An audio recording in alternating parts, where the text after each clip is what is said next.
cord to the cloud. Okay, I want to start with the meditation. And for those who are watching the recording at a later date, Tess shared a resource, Laura Rose Gatley. You can Google her. She does Akashic readings. And I actually chatted with her a couple of nights ago, and she's incredibly gifted and on point. And if you're interested in your lineage, your energetic lineage, and some of the information your soul carries, she's a great resource. Tess also shared, as she has learned, she is a Palladian, is reading Bringing of the Dawn. And it has been enlightening because, as most books like that, they're encoded with energy. So as you read, you're receiving the energy packets that are meant for you through that book. I have a quick question in case you know on the book. Yeah. It seems it was written in 1992, and it seems so topical and relevant to me personally. That I'm wondering if each reader gets a slightly different interpretation, given 100%. where they are in their. Would that make sense? 100%. Yep. I agree with that statement. Not only on the physical plane, but on the energetic. Those types of books, especially around the Palladians and the Syrians, because they have such strong ties to Earth, they are part of the group that seeded Earth, that led Earth, that educated humans, that influenced our history, because they have such a strong connection to this planet. When something is written with the Syrian or Palladian imprint, those who are of that lineage simply light up. It opens everything as you're experiencing. And it's literally like all these lights going on. Ding, ding, ding, ding, ding, ding, ding. And there's a couple of books like that where you can actually read it again in a year and take it to the next level. So. Okay, it's in the chat, so go ahead. Thank you. Yeah, thank you. All right, ready, everybody? As I say, buckle up, buttercup. All right, let's gently close our eyes or lower our gaze as is most comfortable for you in this moment. Breathe in through the nose and out through the mouth as we move into a steady cadence of breathing.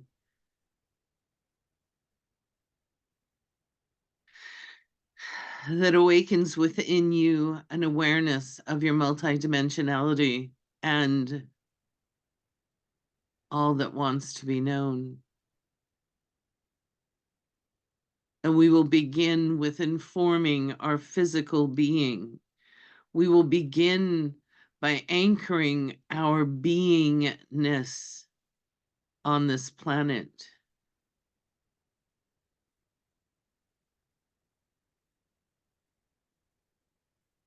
Acknowledging that we have chosen to embody, we have chosen to be in a physical being on this planet, and it is a divine gift, a powerful gift, not only for our soul, but for all beings, all places, all times, all dimensions. Feel the energy coming through the soles of your feet as you anchor in to the planet. Your unique and very specific energy system awakens in the planet what is required to create global consciousness and awareness, unitive thought.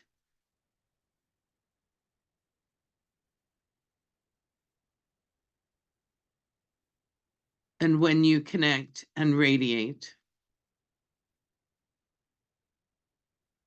combined with all of the other beings on the planet doing the same, you grow the unitive consciousness.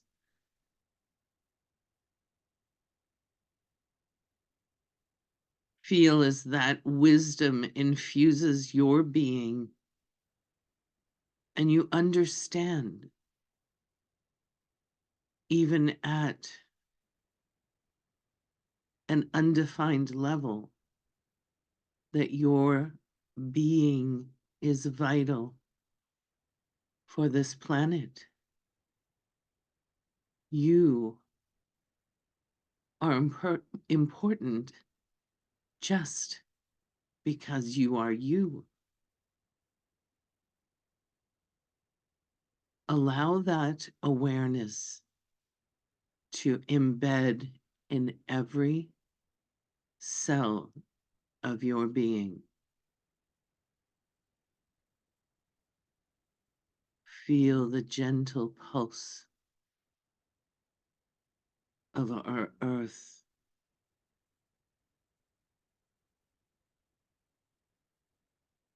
Feel as it rises through your whole physical body, meeting universal wisdom at the crown chakra.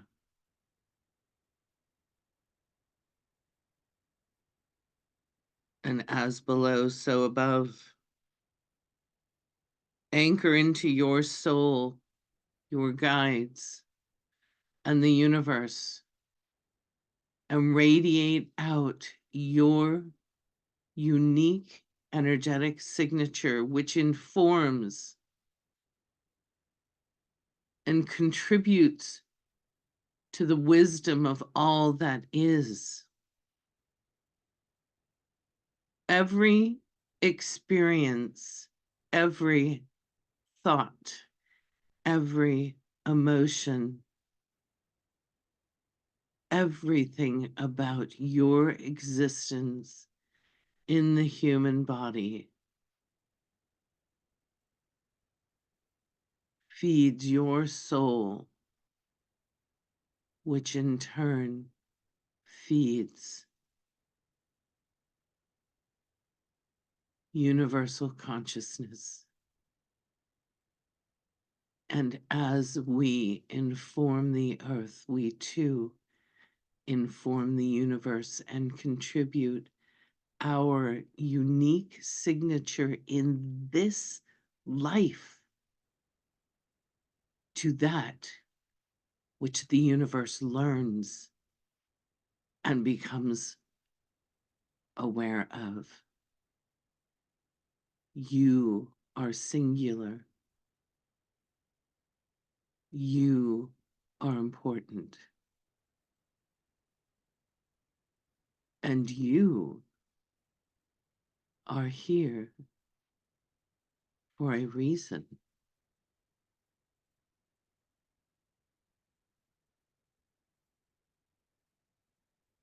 Even in the singular transmission to Earth and the universe, even if that singular mission is why you are here,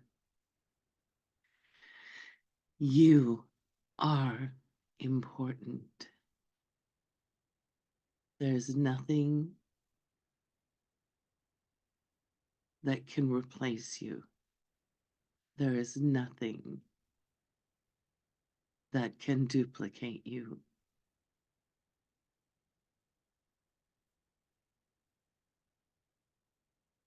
And as you fill yourself with universal wisdom, connection, and consciousness, allow it to infuse every cell of your body.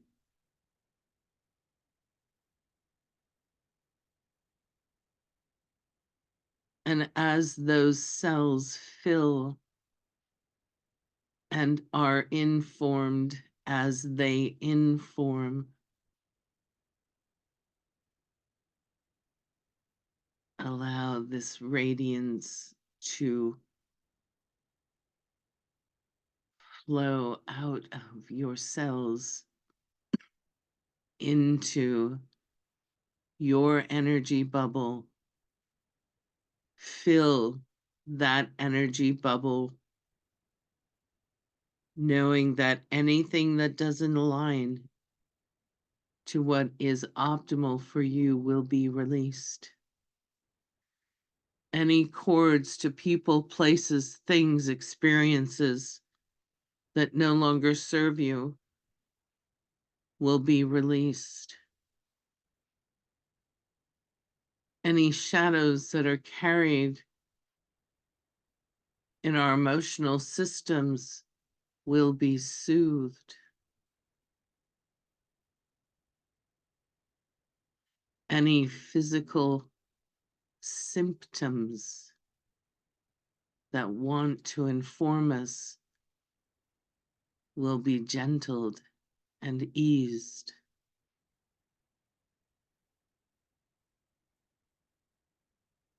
And as this energy touches the inner walls of our bubble,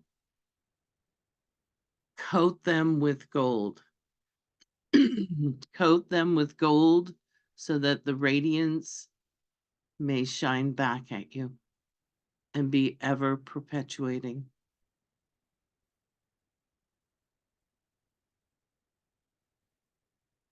Be self-generating.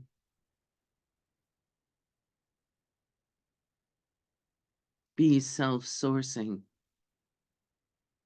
All that is without is simply reflection of what is within.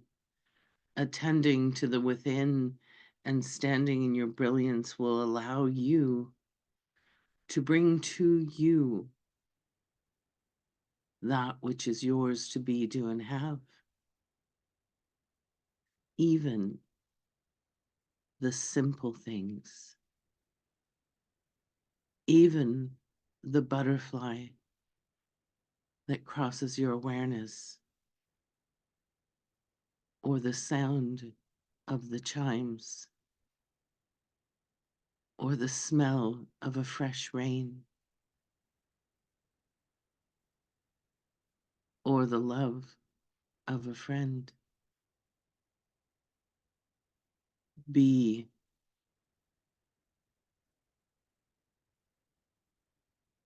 powerful in your personal energy, releasing all that does not align with your highest and best. And as we stand in this position of self, of authority, autonomy, sovereignty, one by one,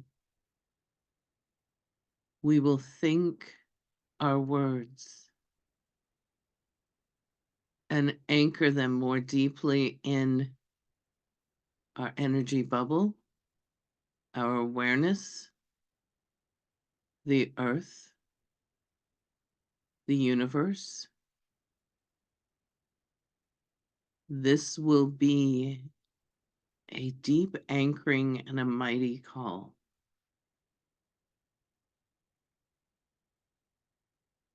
And think of your first word.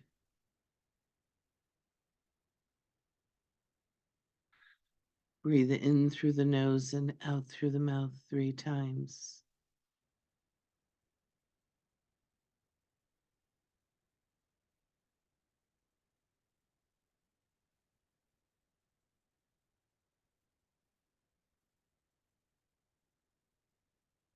And think of your second word.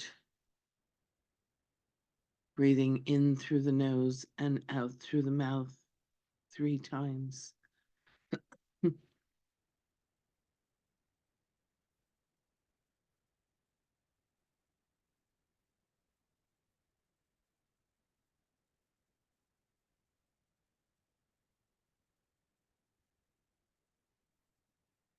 And think of your third word.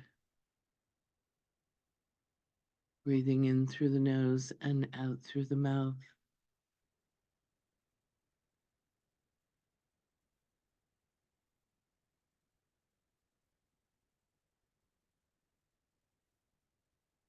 And if you have a fourth, think of it now. If you do not, wrap yourself in self-love and radiate your words. And as you complete your fourth word, move into self-love, knowing you are worthy of receiving exactly what you have asked for, that the universe at this time will align to bring you the people, places, and things that will allow the successful unfoldment of those words in ways both great and small. Say yes and receive. Say yes and receive. Say yes and receive. Say yes and express your gratitude.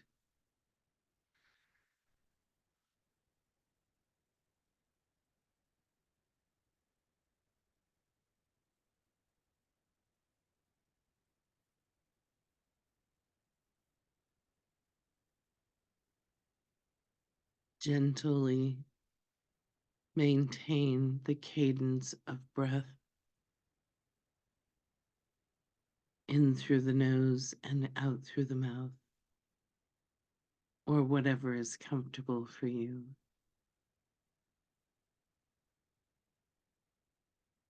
Bring your awareness back into the physical. Feel your body in the chair. Maybe move your rib cage side to side, or your heels up and down as you bring yourself back into your physical essence,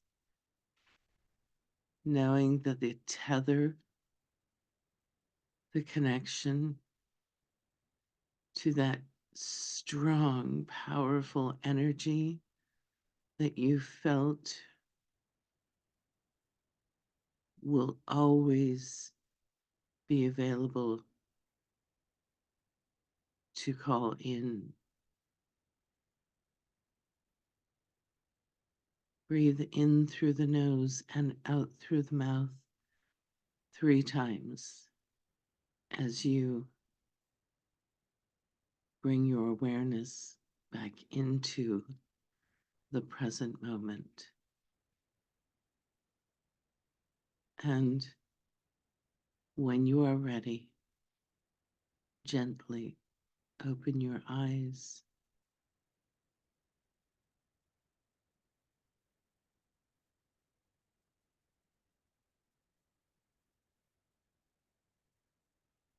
Oops.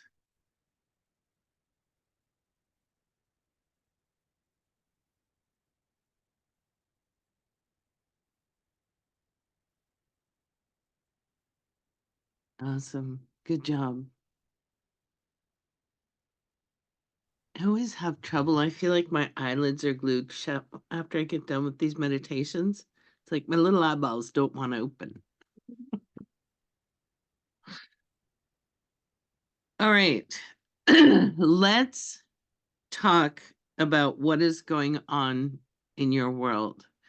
We heard a little bit from Tess and what she's moving through. especially as we moved through our values and anchored our words and our vision. And what has that meant to you so far? And what is your lens? How have you adjusted your lens based on this information?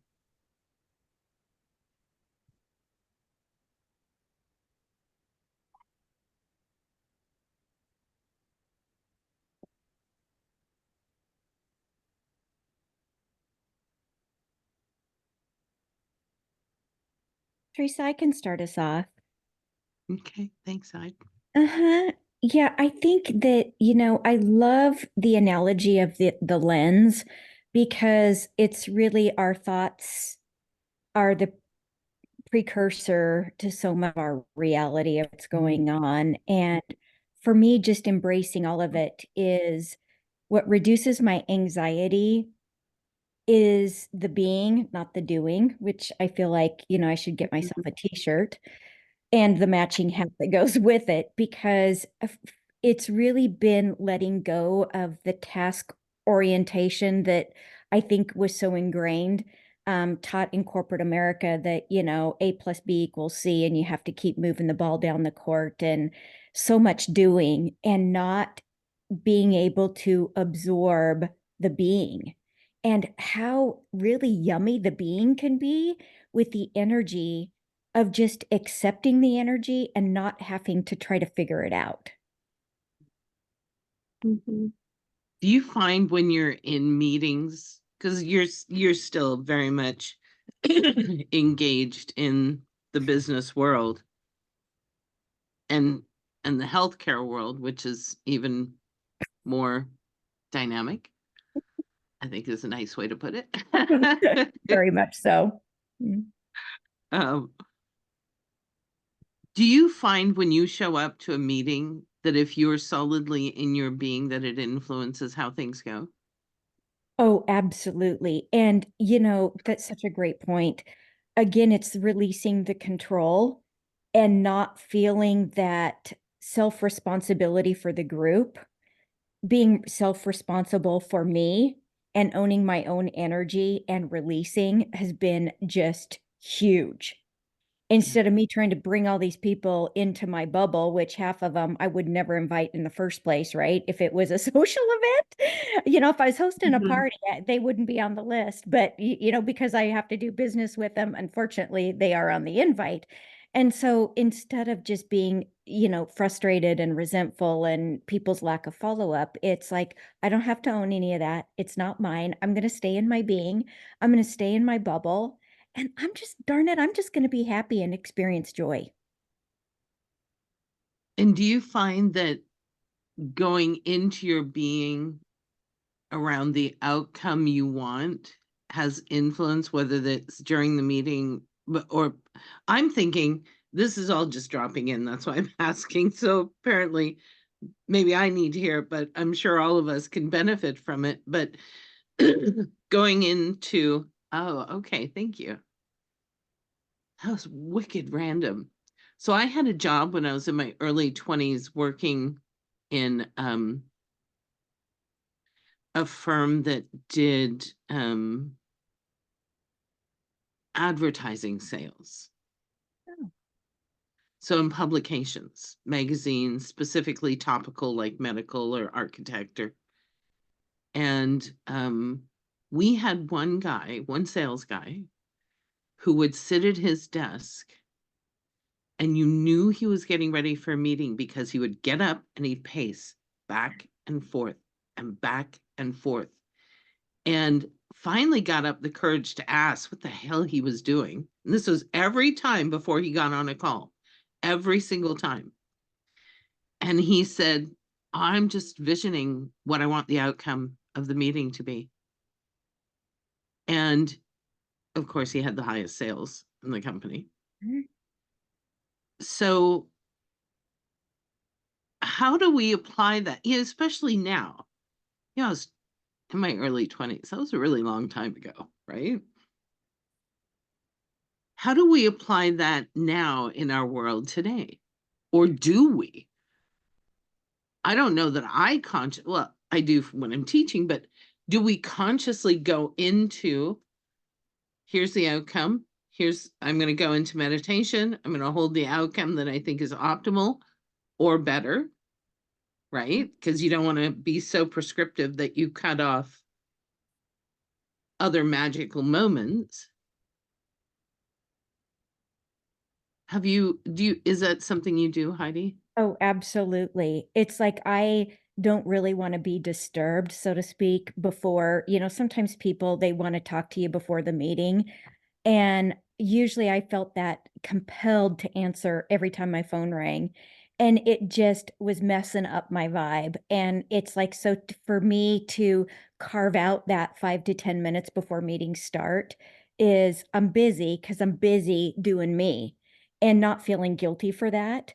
And taking that time to visualize of, to your point, Teresa, this or something better for the outcome. And also realizing that the end goal requires a lot of the little steps and taking the time along the journey to enjoy the little steps versus being so focused on that goal and feeling like, my gosh, why am I not getting there? And you and I have had several conversations on that, right? I mean, some of these deals take 3-4 years to close and it's exhausting and you just feel like, am I ever going to get to the end?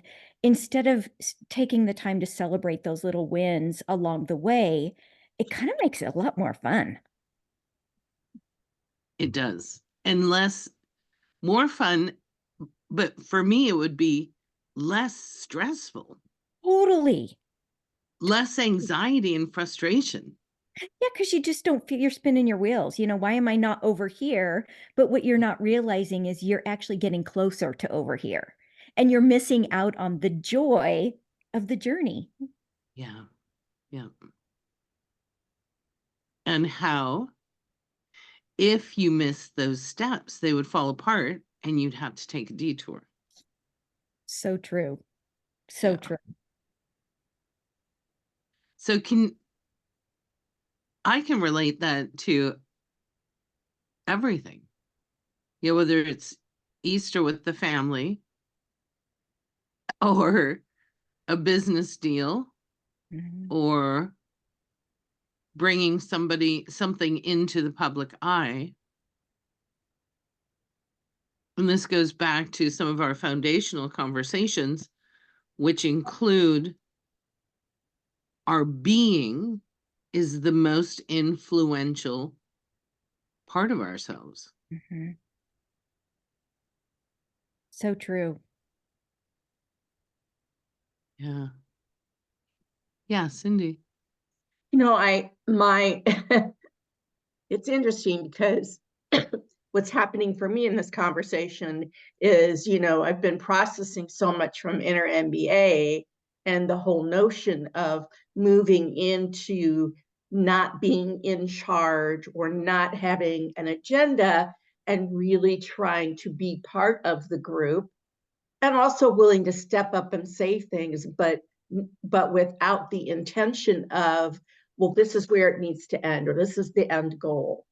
And I've found that really challenging sometimes because people aren't used to that. They want somebody to take control, and so it's something I'm still kind of processing, I guess is the easiest thing to say. So what comes to mind when you say that is when people get into the quagmire of spirituality without some leadership or direction, you can actually stagnate, right? Because you get so involved in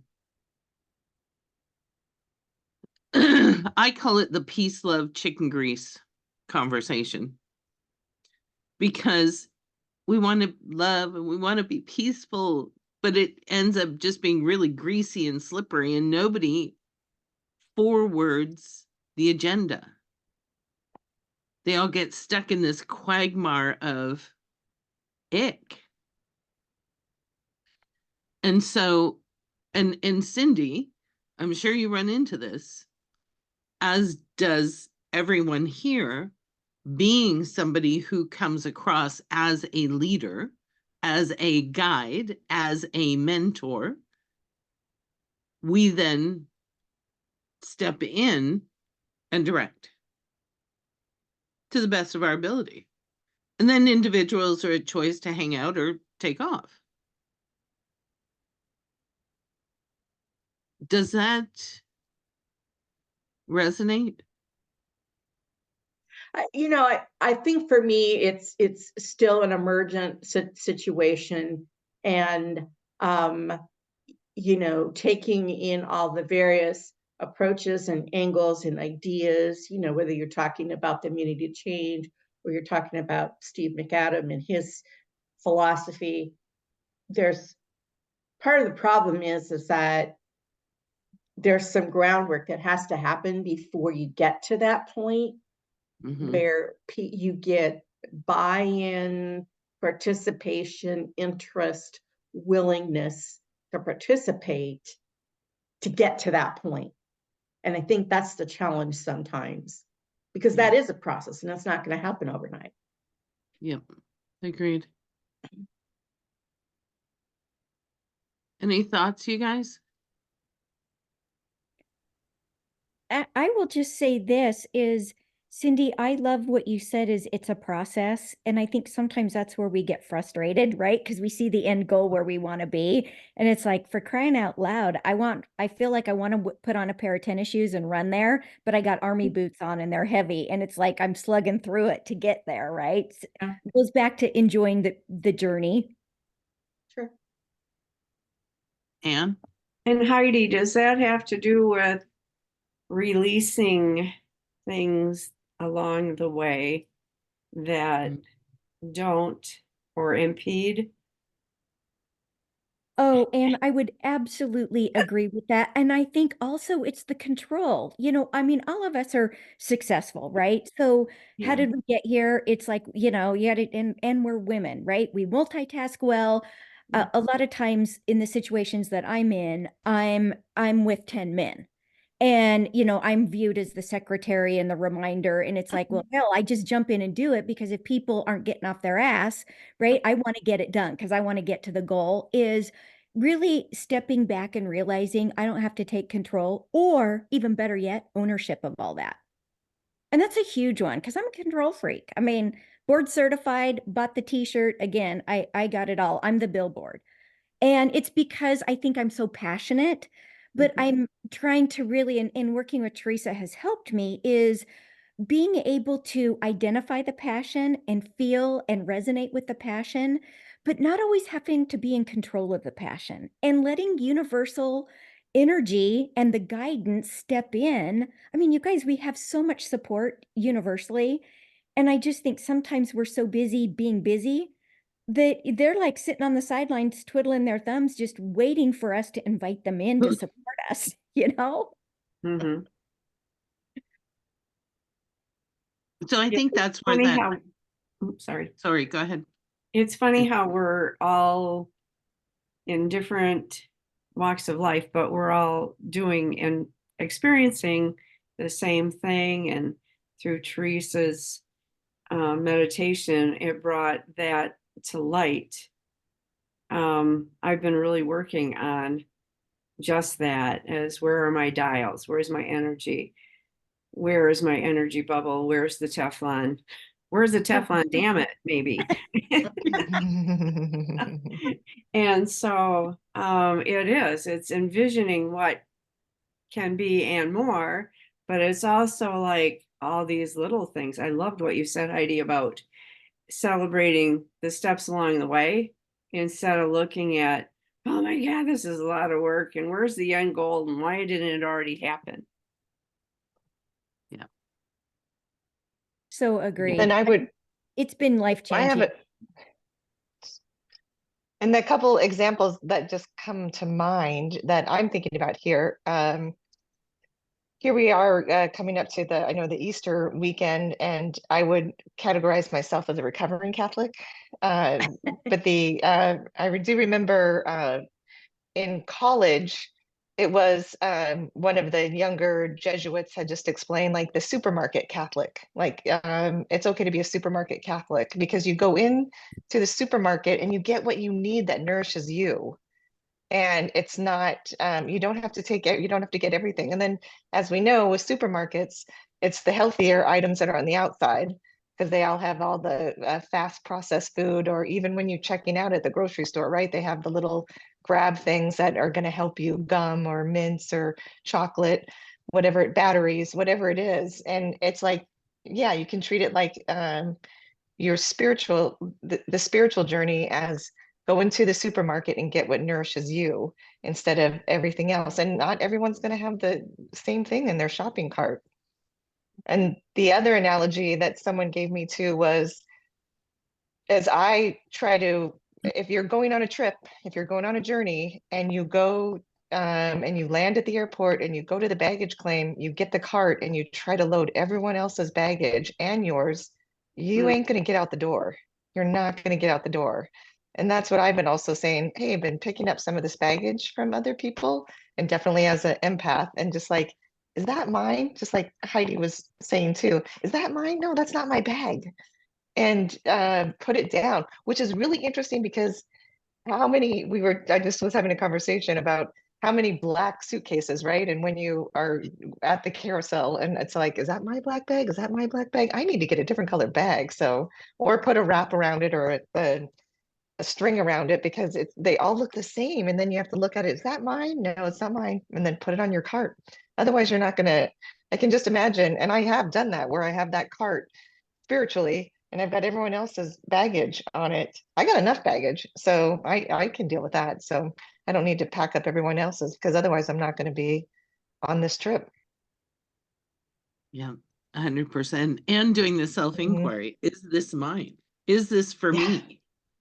You know, Cindy, going back to what you were talking about, is this for me to step into? Will this serve me? Does this forward my evolution? Because if it doesn't, it's a no. Right? Do I pick up this bag? No. No. Tess, did you have something you wanted to share? It literally was back at the very beginning when Heidi started talking about being versus doing. And it again is my paradoxical point of view is it's not one versus the other. It is really, I believe, about bringing our being into our doing so that we are always being and occasionally we're doing, if you will. And the ability to identify the outcome and really feel it. And this is the more important part I'm learning more and more is the degree that you can feel and experience having the outcome, what you might be saying to yourself, what you'd be feeling in your body, you know, what you might be saying to others, etc. And then letting it go and not letting it go within, like not doing anything about it. Cause I think that's part of our existence as a human being is to get shit done. Otherwise we could just be floating in the atmosphere, you know? So being able to take the being with us, the energy that we collected, if you will, during the meditation and not like leaving the meditation cushion and okay, I'll come back later when I need to get that being again. It's like, no, we got it in here. We get to take it with us. So if I think being while doing, there's less tension in my body than if I think of I've got to be being, not doing. And Make sense? the thing I would add to that is in my own personal evolution, I was so entrenched in the doing that it was getting in the way of the being. And I had to really work for myself, making a demarcation line, because part of that was taking myself out of the engagement of I have to do, because that was creating more problems than if I would just be with it and trust that the direction and whatever would be there. And for me, it went to such an extreme that I was actually kind of working against myself because I was at the. You had to get balanced first before you Yep. could. And that's where we get to arrive at equanimity, is when we have swung from the doing to the being, and then realize we actually do need to get some shit done. And so being able to hold both, less tension in the being. Yeah. And the doing, and all of it. You're just on your perfect part of your path, Miss Cindy. You're right there and you're aware of it. That's the other thing, is the awareness of it, as opposed to, I used to have greater awareness of it in retrospect, kind of like. Yeah. Yeah. And I want to clarify, there is no perfect state of being and doing balance. It's a consistent ebb and flow back and forth. And it's being able to ride that wave and know how to respond to conditions, right? Or to situations or people. I can hold both being and doing, and neither is a statement of who I am. The I am that's experiencing the being and the doing and the moving the back of the forth. Yeah.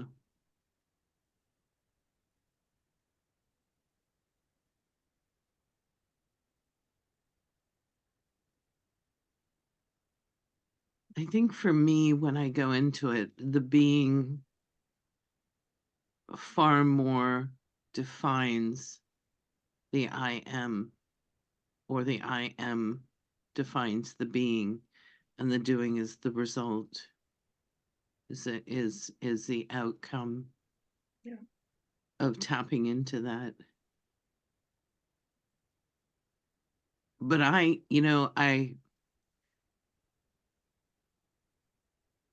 live very, very spiritually aligned in trust. I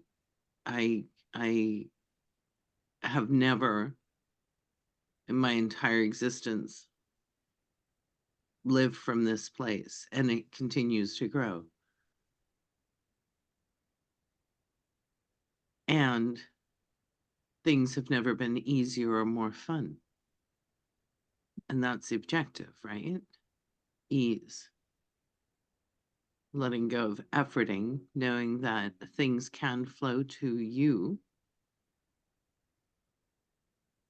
You can co-create with your divine self, your soul, the universe, and other beings on the planet. The other beings are the variable, of course. How are they going to respond? And what is that lens again? How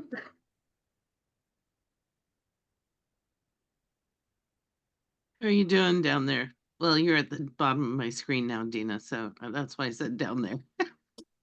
Doing okay. My energy is down a little bit just because I'm not feeling well, so I'm taking it all in and listening. But yeah, I feel too, just with everything going on around us and our little family, that there is a lot of doing, because with two toddlers, there just inevitably is.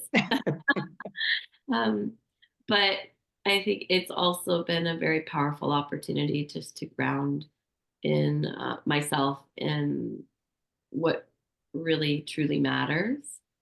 And yeah, it's been giving me the ability to kind of not let the swirl of what's going on really suck me in.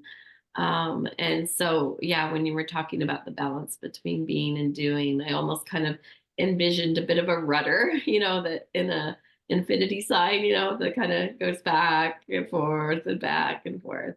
I kind of feel like that's what I'm ruddering. That makes sense. Yeah. And would you mind sharing a little bit, Dina, of context of what's going through for those that are? Oh, yeah, sure. So I've just been granted interim custody of my 3-year-old granddaughter, Alea, and my 20-month-old grandson, Augustine. And so I am full-time solo grandparenting. So I am their primary person. And my daughter is struggling with an addiction. So when she was 15 and a half years old, we lived in a really tight knit kind of Italian Croatian neighborhood. And the kids just all knew each other. All our families knew each other. And there were some organized crime groups that were competing for territory. And so some of whom were, I guess, had the cultural insider knowledge to go in and hand out opiates like party favors to the teenagers at these parties. Because it's a big, if you know, Italians and Croatians, we love our family parties. We invite our neighborhood in to our all generations. And so it was something that we always felt we took for granted that was a safe space, right? And so my daughter was invited in to go to a birthday party, actually, one of the families who we knew forever. And my former husband had just struggled with a stroke. And so his behavior towards her really shifted and changed. And I think she just found herself very vulnerable at that moment and said yes. And that one yes has led to 10 years of an addiction that she continues to struggle with. So at this time, we hold her in our deepest prayers and thoughts. And this is, yeah, a time of transition. But the kids are settling in, and I'm getting the swing of solo grandparenting and fighting off every little bug that comes home from daycare. And hanging in there with my business too. So, yeah. And I was going to add, and she is the CEO of a business that is thriving and growing. Yeah. And so she has team she has to manage, and it's yeah, she has a good team. Yeah, I have an amazing team. I'm so grateful for the people who are on my team who work with me and also have been really intentionally focused on bringing in work that aligns with our values as well. And so I think the exercise that we just did was a really good kind of reminder, refresh of how very valuable and important that is. Heidi, I can totally relate because I step into those spaces across the healthcare system, justice system, housing system.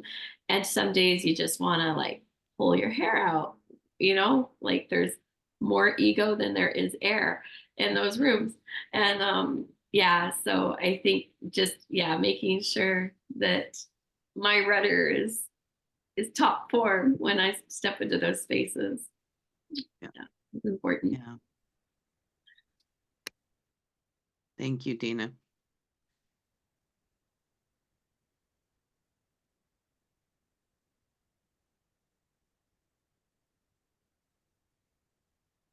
Dina, So how oh, sorry, T. I just wanted to say, Dina, just admire everything that you're doing and send you so much love and blessings and just wrap you in kindness during this because what you're doing is really amazing. And just want to make sure you know that. Lots of love, girlfriend. Thank you so much.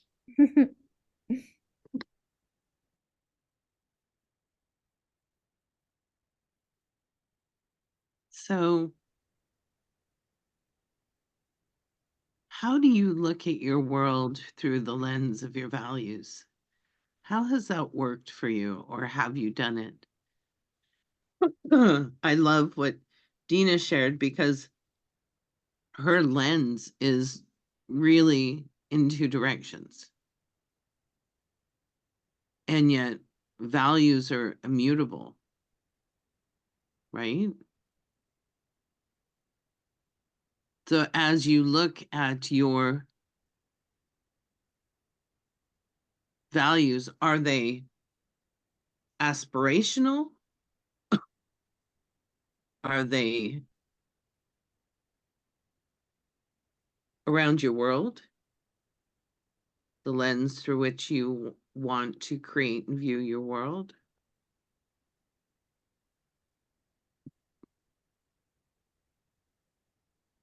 Because I know that our lens, our values are communicating to the universe. This is what I want in my life.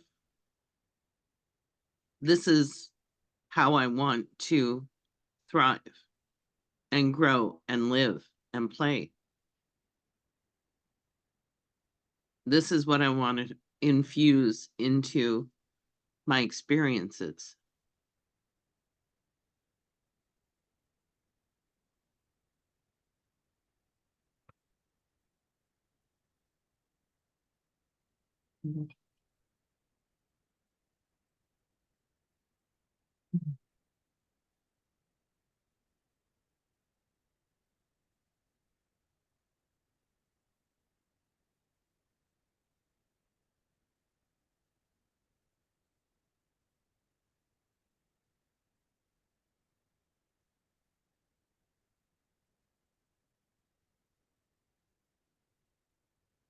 Would you voice your question again?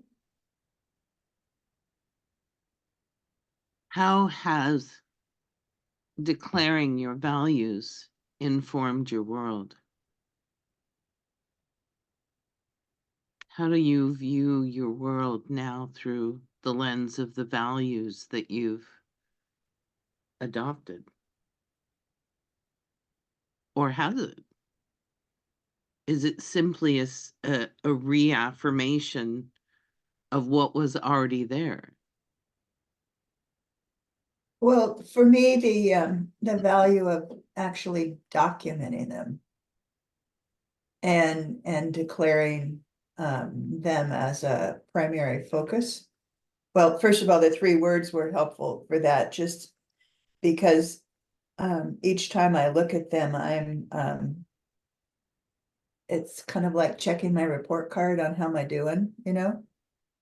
And so I can it's almost like if you're going on a trip and you don't identify the milestones along the trip, you can lose your way, and or you can celebrate arrival and then, you know, and enjoy that, etc. So I'm kind of looking at them that way. The values that I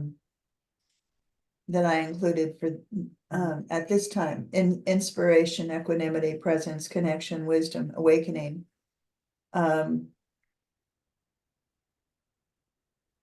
Are really important in terms of reminding myself of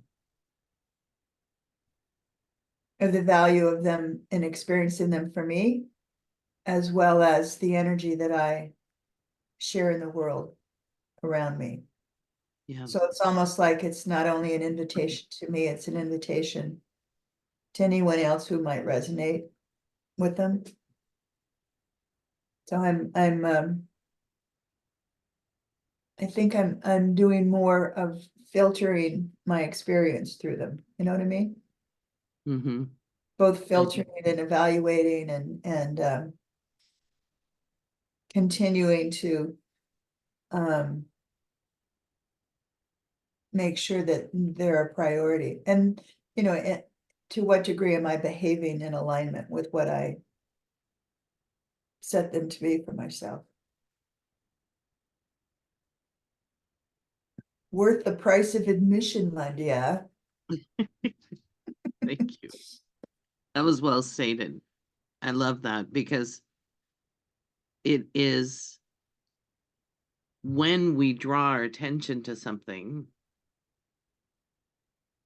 we've declared that's the inner state, and our inner state determines our outer state. Cindy. I I've been very caught up in really thinking about trust, and because of that, I haven't necessarily spent time with the values. And I think for me, the values are, I forget exactly how you put it, Teresa, but the notion that for me, they're entrenched. And so kind of what Tess was saying, the reminder of them and to keep checking in. But with trust, one of the things I did is, as I was writing my book, I learned about an app called Word Hippo. And Word Hippo is a thesaurus, and it's so wonderful because it shows different meanings of a word, some of which I never would have even thought of. And so one of my approaches was to say, okay, look at Word Hippo and think about other words for trust. And to I guess kind of help me flesh that out. And I think the parallel to that is that I was so focused on patience in the last couple of years. And I know it took some time for me to really integrate that. And it's so obvious that trust is where my focus needs to be. But I kind of feel like I'm hanging out in the wind, flapping around.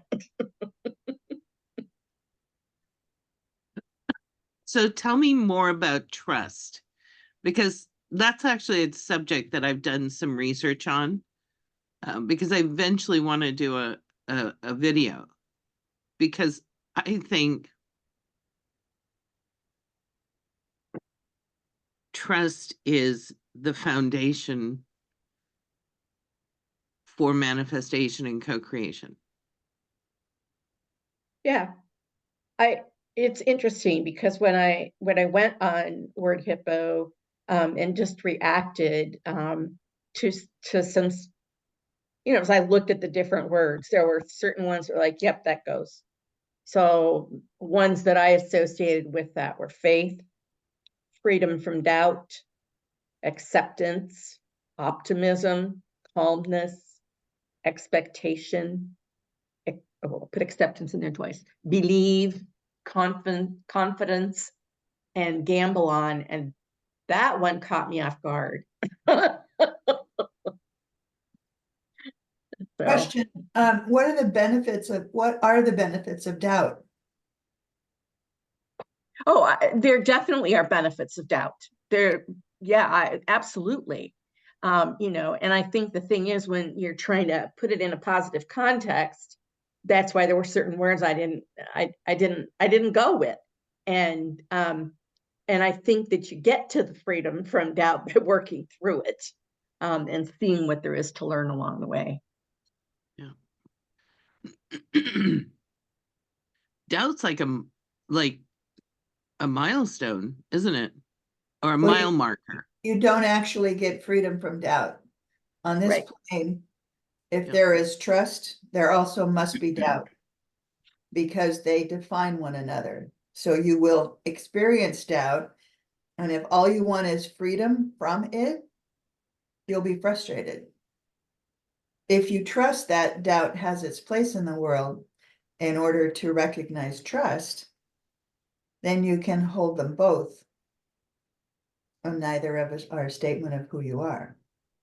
So if you want me to stop bringing up paradox, I will try. But it's been the gift for me to go, oh, I'm doubting it. At first there'd be like, I'm still doubting that I am all that I am. And it's like, well, of course you're still doubting. You're going to doubt on this plane. But if you can raise your perception to that of consciousness, you can go, oh, there's doubt and there's trust.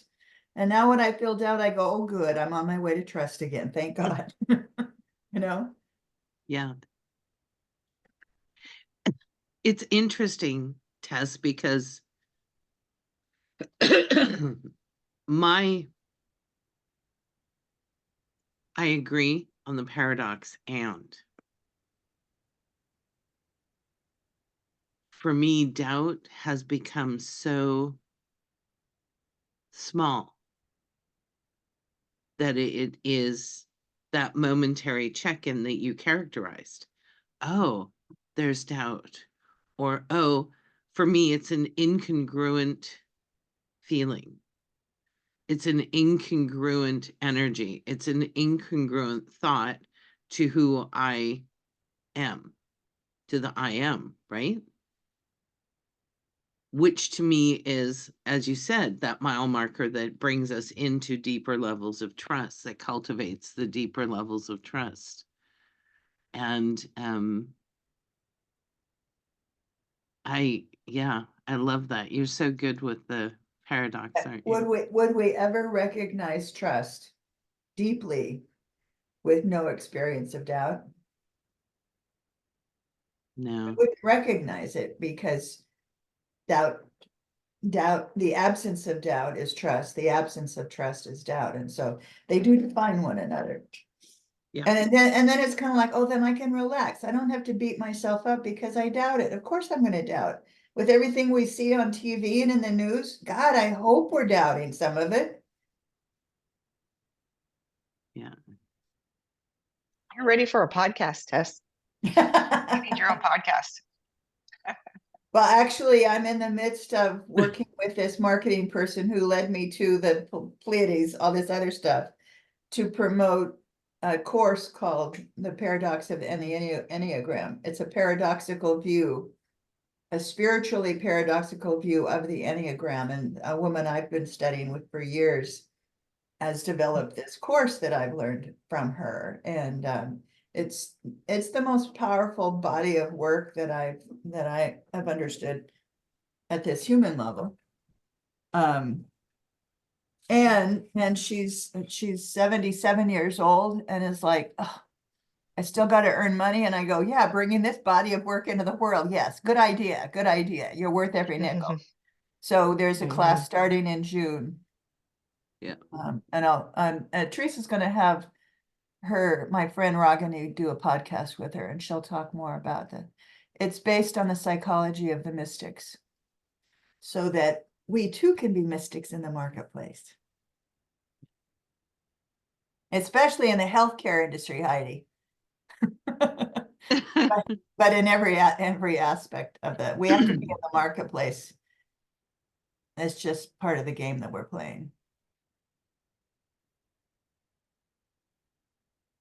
Yeah. And some of us Yes. put intuitive on our business card. Oh, yeah. Tess, who was the woman you took the class from? Her name is Ragini, Ragini, Michaels. Oh, And I'll be happy to put Oh. a link to the landing page. yeah, I've seen her name before. Yeah.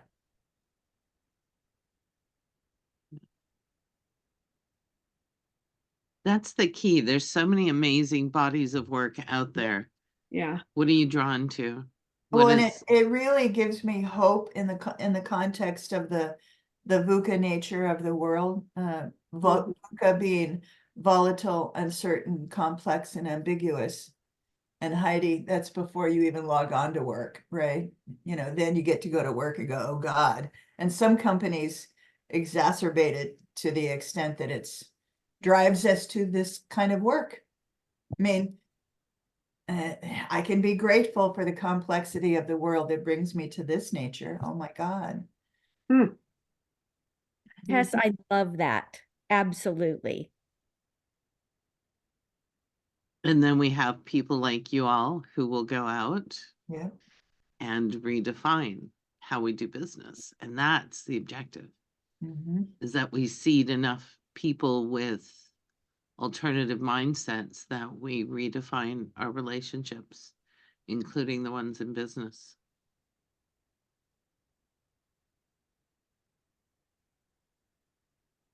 Yeah. The next 20 to 50 years is going to be fascinating.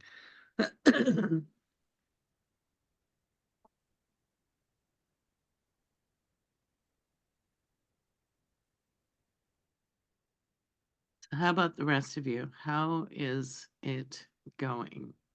How are you doing?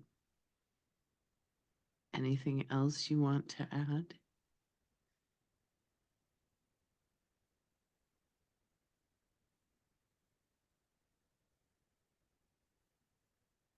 Speaking of VUCA, are you experiencing the volatility of the eclipses, the energies, the shift of energies on the planet? Can you describe what it feels like, at least for you, maybe others, so that I can get a better sense of it? Yeah. Exhaustion, brain fog, headaches, nausea, joint pain, vertigo. Everybody experiences blurry vision. I think I said that. Everybody experiences it a little bit differently. And all of those are part of the symptoms list. And as a matter of fact, there was a study done that the increase of solar flares and the effect of the electromagnetic earth field of those from the solar flares actually contributes to fibromyalgia symptoms. And this is not my work.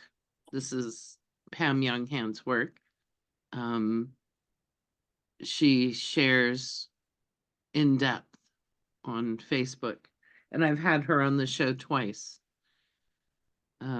because she is such an expert. And it could be just a general sense of discomfort, just that, just things rubbing you the wrong way. You could be prone to anger, or frustration, or anxiety. Certainly is part of it. And when is the eclipse actually happening? So the lunar eclipse was on Monday, and that was specifically influencing our retrospective, the things that have happened in the past that are ready to clear and move on from your, right? Yeah, hello, yes. Yes, please. The solar eclipse is on the 8th, and it is specific about what you want to bring into the world, which is why everything that we're doing right now is so timely. So on the 8th, and it has a, for those who can travel or who are in the Northeast, the path comes right across your area. So you'll have an amazing solar eclipse. I've got friends in, Ohio, who have rented a Airbnb, and a bunch of them are getting together, and also in Connecticut, and it's going to be quite an event, quite a right along the direct path. So it'll be a phenomenal experience. Anne, are you anywhere close to that? No, I'm not, but my a lot of family members and friends are driving either to Texas or Arkansas. Okay. So I keep saying, "Oh, I'll pray that it's not cloudy." Yeah. So you can see this. So drive. have there been more eclipses? Either that or I'm more aware of them, I wasn't tuned to any of this, but it seems that even in the news and everything, that there's more eclipses recently than in the past. We have 2 in spring, 2 in fall. Oh. So what has also occurred is the equinox, the moving, the equal day and night, which occurs spring, fall. But the one that's most volatile is the solar flares. The sun is doing things that it hasn't done. And it goes through a period of, do you remember the details on this? It's like 8 years-ish. Yes. Yeah, 7 to 8 year cycle. Well, and then they occur at they show up in different parts of the world. So that may be what I'm thinking of. It seems to have crossed the United States more visibly in the last few years, it seems like. Well, solar flares, the solar eruptions, which emanate the EMFs, go through like 150 or 300 years. It's a very large cycle. Okay. And when they hit the earth, they stay for 7 to 8 years. And it's always at a period of history where something significant occurs. And so right now, what they're talking about is the solar flares are influencing the consciousness of the planet. That we're seeing more social reform, we're seeing more community advocacy, things like the Starbucks boycott, the McDonald's boycott, the who's next? Nestle and Kellogg. So there's a Kellogg boycott starting April 1st. Nestle's next. And what's happening is communities are coming together and saying no more. And it's having, like, it cost Starbucks $8 billion. That's a significant impact. Kellogg's is already feeling the ramifications of the boycott. And Dina, this goes very much to your work at the community level. The small voices are now banding together and having greater voices. So the pendulum is swinging. Yeah. Mhm. Absolutely. Got it. Yep. Yeah. So that's what we're hearing about. And y'all know this, and if you don't, you do now, but I love TikTok. So I'm always tapped into all of those little nuanced community events because I do believe that's how we're going to change the world. I think Dina does socioeconomic reform at the grassroots level, at the foundational level.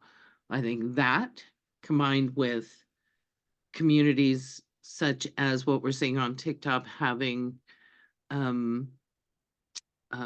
voice and influence, those are the ways that we're going to change the world.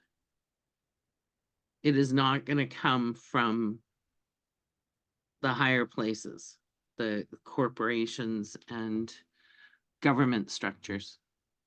And it'll take time. And this is something that was shown to me probably about 8 or 9 years ago, that I needed to become more community aware so that I understood what was coming, coupled, and for me again, coupled with bringing in the star seeds as a third channel of information. It's all about systems. And we can't fix a system that's broken. We have to reform a new system that meets the needs of the many. And we're seeing the beginnings of that.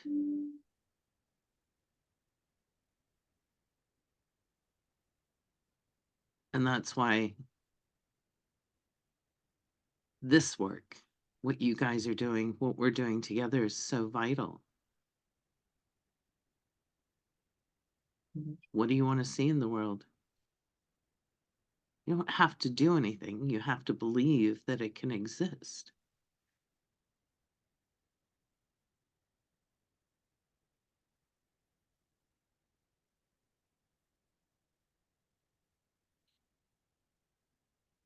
Thanks for listening. I don't think I've fully articulated that whole thing in that way. Teresa, that could be another like podcast for you, because I think that topic is so needed, and I think there's so much mystery behind all of it, is trying to get our own personal arms wrapped around it. And I know I was trying to remember what class you did that I took from you, that you talked about the collective, and it's the new collective of the voices standing strong together. And I think that's, again, it's like our group here, right? It's our own, these little micro collectives of us learning and growing together and creating this whole new wave of energy that, I mean, my gosh, it just gives me goosebumps. Yeah, me too. There was the phrase in this book that I mentioned about the Pleiades, Bringers of the Dawn, of that we are I think they called it, I'm looking it up here again, but it was standard bearers. Yeah. And so I had to look up. Copilot has become my good friend lately.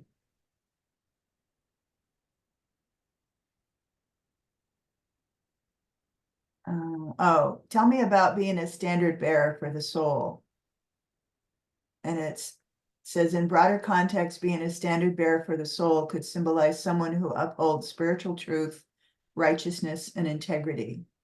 Just as a standard bearer carries the banner into battle, the individual carries the banner of moral and spiritual principles, unwavering even in challenging circumstances.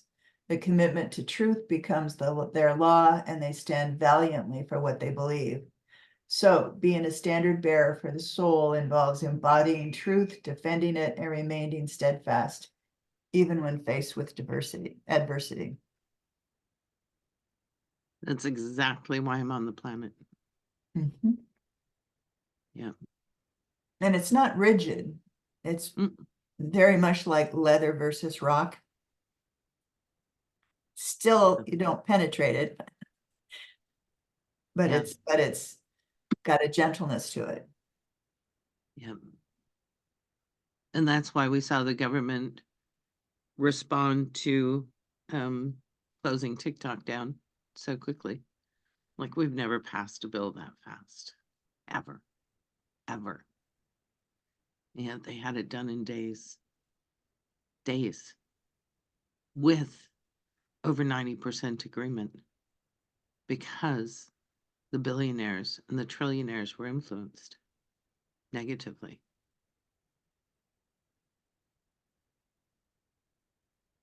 And what's your peace?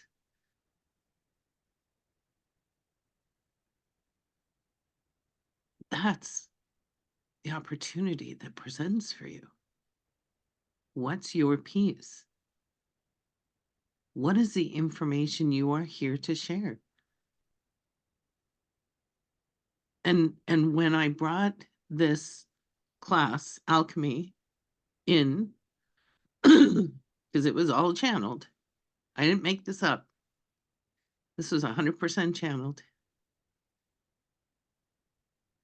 They were really clear. These are the foundational tools to build awareness and understanding and cultivate an inner beingness that allows you to self-express at a place that has influence as only you can. Like T, your ability to hold humor and love equally. It's beautiful. And Tess, your ability to articulate information in a way that allows people to step in and understand it at the being level is emerging. All of us have specific roles. And like Heidi's our little Snow White with all the animals, right? Heidi feeds the deer and the birds and all the creatures of the forest. What's your role and where do you want to go? Yeah. Seems small and inconsequential, but the work is so vast and vital. All right. Thanks for letting me. Yeah, Dina. No, I was just waving goodbye. Thank you so much. I have to hop into a 10. Thank Yeah. you. Yeah. Thanks, Dina. Me too. Thanks, you guys. This was so wonderful. Yeah. Thank you all. Sure. Thank you Thank all. you. Thank you.